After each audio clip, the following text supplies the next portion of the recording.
That evening, everything changed. Not with a shout, not with a fight, but with a piece of paper. That evening, I moved down the stairs, slowly. I walked past Ethan and Lily, who were comfortably watching a movie together, like I was the visitor in my own house. Ethan called me back. Lily had this very suspicious smile on her face, you know, the kind that says, something bad is about to happen, but let me pretend I'm nice. He handed me some papers. I asked, what are these, Ethan? He looked at me, with absolutely no remorse. Divorce papers. Just like that. His words broke the tiny hope I still had left. Tears rolled down my eyes as I opened them. Why are you giving me this? Well, he said, I'm tired of living with someone like you, boring, ugly, always looking pale, and I don't love you anymore. Soft pause, but you once said, no matter how I look, I was the prettiest in your eyes. That was before, Elena. Now I realize what we had wasn't love, but deceit. We should free ourselves from this bondage.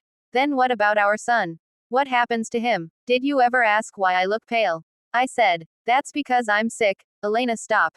Lily snapped. Stop using cheap tricks and lies just to avoid signing the papers. Soft bitter tone, I'm sorry Elena, for taking your home, Lily said, as she held my hand like a fake angel. But you see, I truly love Ethan. I looked at her and said, love. You left him when he had nothing, and now you're back acting like a saint. Ethan spoke again. I understand why Lily left. I had nothing, she had to survive. I laughed softly through my tears. Wow, then what about me? Was I a fool to stay with you?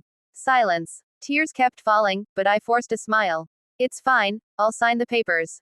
I walked upstairs. David stood there, quietly listening. He said nothing, just watched. That night, Ethan couldn't sleep. He kept turning on the bed, while my words echoed in his head. And me, I lay there thinking, I only had 1 week left to live. Soft pause, how will David survive, in this world, without me? He's just 10, Ethan, was my greatest mistake. The next morning, I walked downstairs. Ethan immediately asked, have you signed the divorce papers? I looked at him. Since you're so eager, I have conditions. You will ask Lily to leave our room. You will spend time with me and David. And, every night, you will carry me to bed. Lily jumped up. What nonsense is this? Ethan said calmly, relax, Lily. It's just 1 week. Soft sarcasm tone, ah yes, 1 week.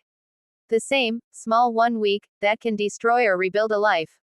Later, Ethan went to David's room. Have you come to send me away? David asked. No, son. He brought him ice cream and chocolate. Soft playful tone, because apparently, chocolate fixes emotional damage now. David smiled. And after this, we're going out.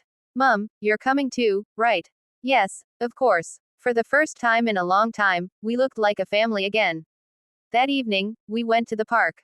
We laughed, played games. Even I forgot my pain for a moment. Ethan smiled too, like he finally remembered what happiness felt like. At night, we sat together watching our favorite movie. I fell asleep, on his chest. And for a moment, everything felt like before. Ethan carried me upstairs. Daddy is carrying Mummy. David cheered. Ethan smiled. Days passed. Laughter returned. Music played. We danced in the kitchen. Soft funny tone, even Ethan tried to dance, and let's just say, it was a very brave attempt. But, time doesn't wait. One day, we walked into the room. The bathroom door flung open. I was there, vomiting blood. They rushed to me. I am gone, I whispered. The next day, Ethan discovered the truth about Lily. Her lies, her manipulation, everything. Get out of my life, he said.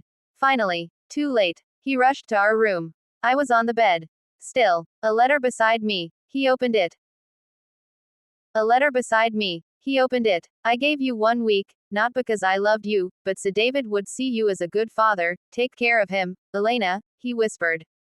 But I didn't move. I was gone. David read the letter, then looked at his father and said, you killed her. Days later, at my funeral, Ethan stood there, broken. David, silent. Then one day, David packed his bags. I'm leaving. We can fix this. Ethan cried. You can't be my strength, David said. The only strength I had was my mom. Goodbye. And just like that, Ethan lost everything.